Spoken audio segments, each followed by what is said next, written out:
so this is a challenge I think that all of us face. All tech leaders face this challenge today. And I want to be honest by saying I have worked on projects where we have failed miserably sometimes because we think large projects, large IT projects are the topmost priority for the business. And we're trying to build business through tech and run business, BAU in parallel. And we have failed miserably a couple of times. And some of the reasons for that, I feel, have been, firstly, the business case or the belief that the team members and the larger organization has in those projects, has that been established and communicated well enough top down?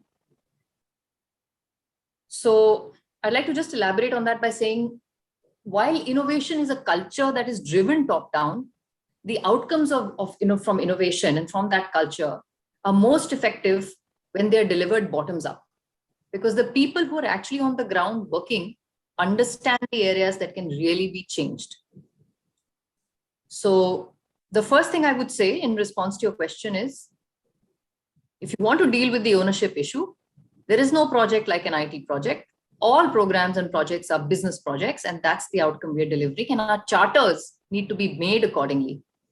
And such should be the communication, which should be top down, showing commitment right from the top to the person at the bottom of the change, to ensure everybody believes in it and everybody's going to strive to get it done. Second,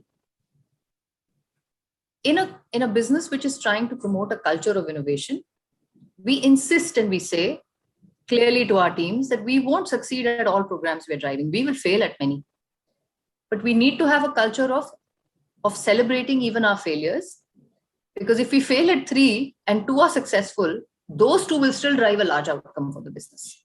So are we as leaders giving that kind of cushion and cover to the team that's there and that's trying to drive it together, saying, I'm not going to give the cushion and cover only to the IT guy in the project, but I'm going to give it to the whole business team together.